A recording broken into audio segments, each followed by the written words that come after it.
Hello and welcome back to the Lord's Last Play. I am your host, Megan Bent, and in our space today, we have the men's basketball team with Glodi, Rudy, and Shavontay. How are you guys doing today? Good. Pretty good. Good. Well, let's jump right into it. So you guys just wrapped up regular conference play on Friday, finishing first in the East. How does it feel? And you've done this for, the second year in a row? Yeah, 17-1. Same old, you know? It's time for playoffs. Honestly, yeah, it's business. It feels good. Of course, it feels good winning that many games, but yeah, it's time for playoffs. This is my first year, so last year was rough for me, so it's really good to be in this type of environment. Okay, good. So you guys almost got out of regular season unscathed, finishing with a 17-1 record. And it's your first regular season loss after a 34 winning game streak. What went wrong? What went wrong? Yeah, what went wrong? Honestly, it could be a mix of a lot of different things. Mm-hmm. But I feel like, especially for this loss, I feel like it was somewhat needed to wake us up, and it's better to lose now than to lose in the playoffs where everything matters. So I guess this is the wake-up call for all of us to be like, you know what? Now we lost. Now let's get it out the way. Let's lock in for the whole playoffs. That's how I look at it, at least. On my hand, it's like, maybe we could have done a little better. And it also goes down to like a number of things. Maybe maybe it's taking it a little bit more serious in the warm up, or even like if we're stretching, just actually like taking like a mental pause, on everything, actually trying to focus in on the game. I feel like it was like we kind of like handed it to them, So we didn't fight the way we normally fight, and I feel like that's what cost us that win. Your thoughts, Shavontay? Yeah, it was a humbling experience. I think, as Glodi said, it was well needed because we were kind of on our high horse, right? So like us getting snapped back into reality was like a good thing for us to lock back in. Mm-hmm.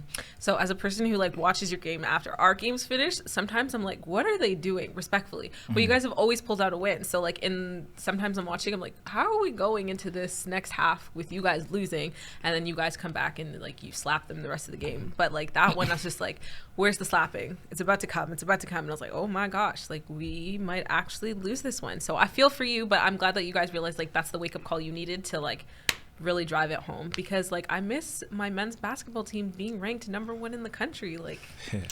We got to get that back. Okay, so looking ahead to the qualifiers this weekend, do you think that your style of play needs to change? As for style of play, I don't think we need to change. You did mention how we always kind of in the first half we kind of go slow and we're behind and we end up by coming back stronger in the second half. I feel like that needs to change for sure. I feel like, especially in the playoffs, we don't want to play from behind. I'd rather we just go in from the get-go. We go in hard, and we literally just blow teams out from early. I feel like we have the talent to do so. We should just do it. Need to be a little like Philadelphia this Yeah, weekend? for sure. Go hard right in the first half?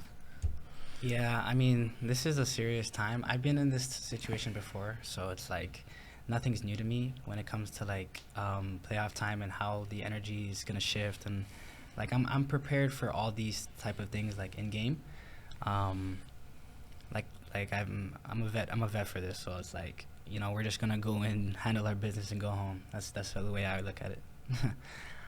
Yeah, I don't think we need to change our style of play. More of our preparation. I think we just need to go in a little harder because we finish hard, so it's we might as well start off hard too, right? Mm-hmm. Right. So, Glodi, you're in your third year with the team. Rudy, Yeah. you're in your second. Yeah. Does the team feel different from last year? In terms of seniority, yes. Obviously, we're dealing with a lot of younger guys. Maybe most of us are probably second years. We do have a couple first years. So that kind of relies on the second years, third years, and even fourth years, kind of to lead the pack, kind of. And obviously, I'm very comfortable in the leader role, same as Glodi. We've done I would like to say a pretty good job of leading our team to where we are right now, and I think we just got to keep going. Mm-hmm.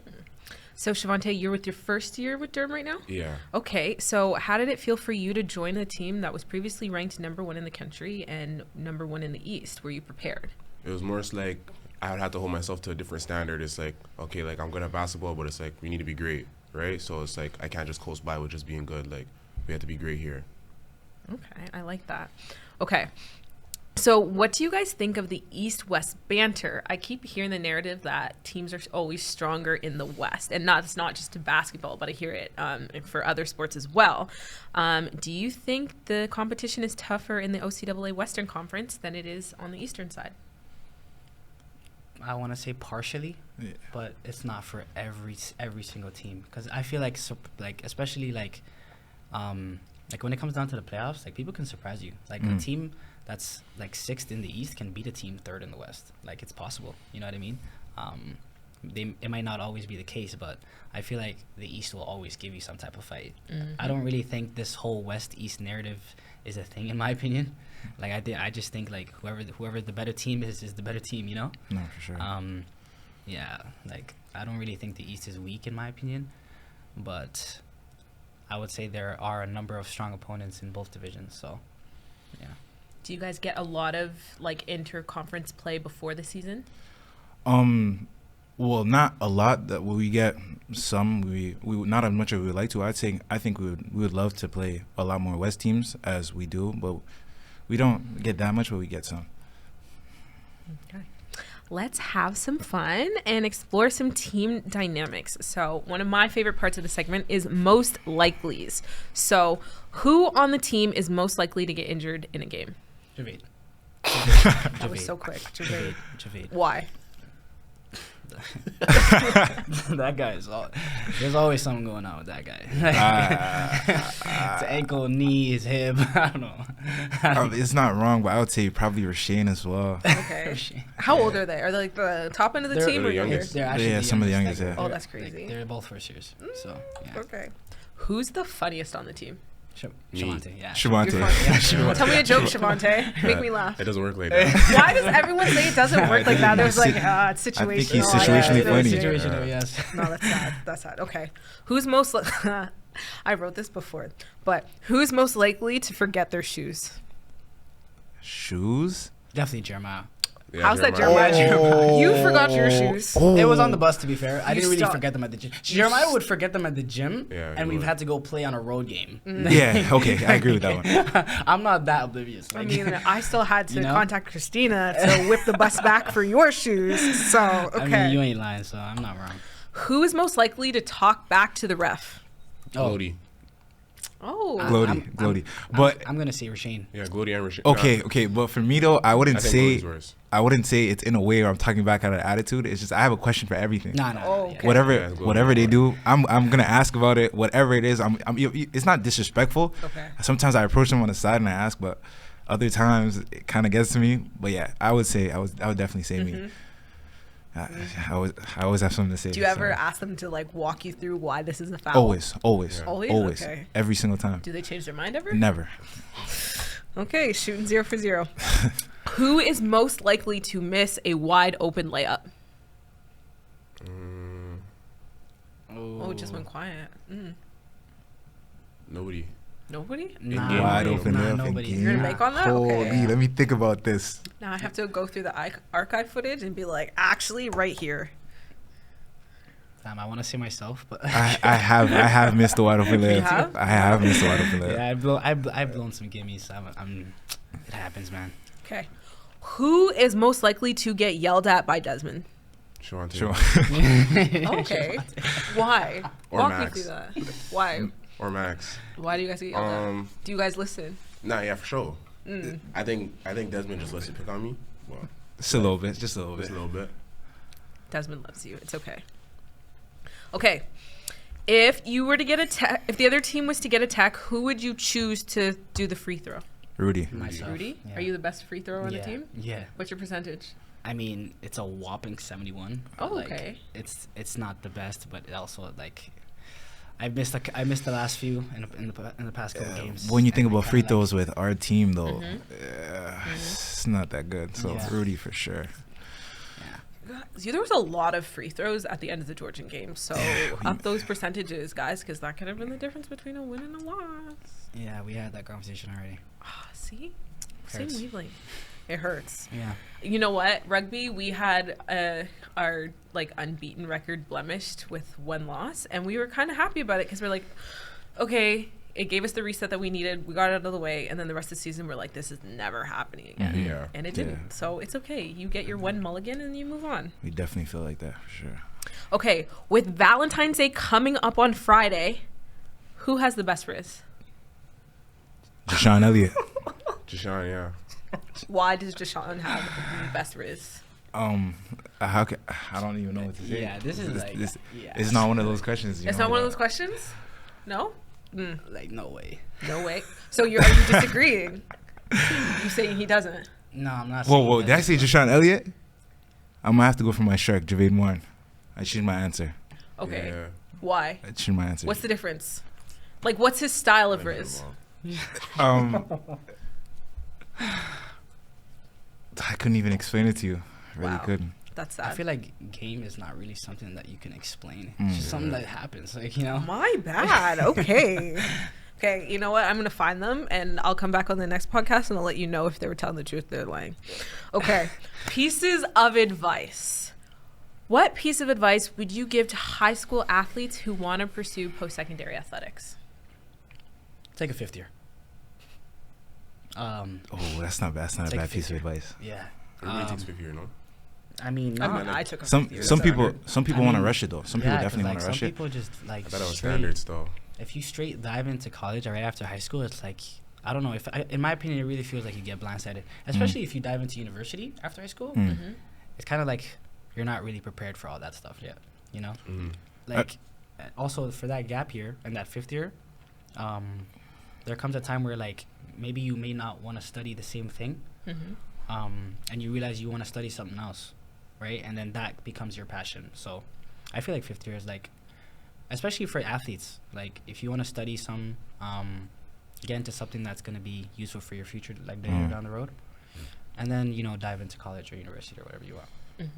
I feel like some advice that I could give would more so be like, you have to be comfortable in a specific role. There's a lot of guys, especially in high school, who they go averaging 25, 30, where they're used to being the guy. But I'd say in university and colleges, it's not like that. You have guys who are here 5 years, 4 years, who this is really what they do. So like, you can't just come in and just take their spot. You have to be comfortable in a role. You're not, it doesn't go for everyone. Some people are special cases, but you're not gonna come in to college straight from high school and just like get the ball every possession. Sometimes you come in and you're on the bench and you might not be used to that, but you have to be comfortable. I feel like you have to be comfortable in a role, in a specific role is what I would say. Yeah, tempering your expectations. Because sure. like you could be great in high school, but that doesn't necessarily mean right off the bat you're great. Exactly. You just have to in work hard college. at the end of the day. Yeah. Shavontay? I would say, like, when it comes to, like, picking your post-secondary, like, go where you're wanted. Like, you know, if you have to really know, like, you're wanted. Don't just go because of the name of the school or what. Just make sure you know, like, that's where you're wanted and that's where you want to be. Like, definitely with playing time. So, like, I get a lot of questions from high school athletes about what playing time looks like. And I said, if you're a person who just wants playing time and that's all you care about, going to a stronger school might not be the best fit for you because you have to work into those set player pieces and make sure like you're the right fit. Yeah. But if all you care about is your playing time, go to a weaker school who traditionally maybe year over year doesn't have the strongest program, Yeah. but you'll get all the playing time you want. Yeah. So you really have to think about what your expectation is for playing time and where you're going to fit into that team. But it's fun to jump on the bandwagon of a winning team because if you just want, you know, that hardware, then sure. But make sure you understand what your contribution to that team is going to be. What would you go back and say to yourself in your first year? Go Wow. train. Like, first year, like, I was just so caught up in like school and like how much of like the, like I said, like that's why taking the 5th year is really important. Like, you got to find out about the school and how it goes and stuff, right? I was just so caught up in like our games, our practices, and school. I wanted to do so well, you know. So I like training, like it crossed my mind, like I wanted to, but it's like, I just have no time for this, you know. Like I didn't really know how to manage my time, and then like that's why this year it's like it's a lot better with like dealing with everything, and I'm flowing right now. So Good. What I'll definitely tell myself in first year, I would just say, bro, just get off your high horses. I think in my first year, I came in with a little bit of a cocky energy because I played in the States. I came straight from the States. So the way I looked at basketball in the OCAA and things, I looked at it as, nah, it's no big deal. So like when I came here, I just expected to play off the bat. And at first, that's what I want. That's what I got. Like my first year I started straight off the bat. And like, I guess that didn't help. That kind of put me on a higher horse. And then when push came, because we didn't have our whole team when I started. So when the real team actually came and I literally got bumped all the way to the bench, I feel like I shouldn't have taken that time I had for granted. I should have like literally just honored what was there and kept working hard. I feel like I definitely got cocky. And what I would say to him, I would just tell him to, bro, just lock in, bro. This spot's not guaranteed. You need to work for what you have right now. For sure. You're in your first year. What would you tell your first semester self? You're blessed.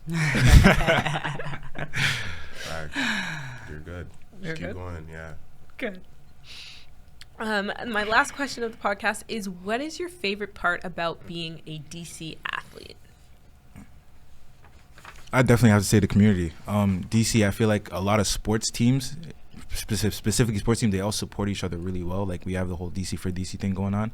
And it's not like, obviously there's DC points from it, but sometimes it's not like that. Especially last year, from what I learned, at least when we went to the playoffs, I actually seen how much love, how much the other teams supported us, how much they actually wanted us to win. Because the way I look at it at DC, like it's literally like one big family. Like I go to soccer games, I go to all these other games, and they actually show the same love. People like I don't really talk to, but like they recognize me from, like I went to their games, they come show the same love that I showed them. So literally, I just love the community of it. DC, like I can generally say it's one big happy family. For me, I would definitely have to say my teammates, like, and like my team, staff, even the trainers, like the bonds that we have and the bonds that we share. It's like no other. Like I've learned so much from both years, even first year and second years. New teammates, old teammates, coaching staff, and it just helped me not only become a better player but a better person, right? Yeah, like they've inspired me like so much to continue like being great, continue being a leader, and continue to show the hard work that I show every day. So. Yeah, my teammates definitely play a big factor in who I am today, for sure. Shavontay? I would say like it is a family here. When you come here, you feel like you could be yourself, because a lot of these guys, like we all relate to each other in different ways. Like, you know, we all come from different backgrounds and stuff, but like we all have like the same morals and the same upbringing. So it's like we're all really close. Like it's just, you know, it's good to be here. Thanks. Band of brothers. No, for sure. I just want you guys to know that I cried real tears when you guys lost in the semifinals last year, and I had to go to the bathroom, pull myself together, and prepare to work the next game. So like that one hurt, but I'm glad that you guys pulled out bronze because that was really good. Side question: what's George Brown? Do you guys know what George Brown's ranking is this year? I don't know, 6th, 7th maybe. 7th, I think. Yeah. Who finished last? Last CTA, last right? CTA, yeah. 7th. Okay. That's so. No, I think Fleming finished 7th. Oh, Fleming's involved? Fleming Then they finished 6th then. St. Clair, right? Yeah, I think you're Yes, Loyalist and SLC I think got knocked out. Yeah, Loyalist. Man. Wow. It is. Wow. Anything can happen. Yeah. Flip of a switch. You gotta be careful, bro. Yes, you guys have to win. Speaking of win, catch the boys this weekend for their OCAA qualifiers at home as we host the Fanshawe Falcons on Saturday with tip-off at 5 p.m.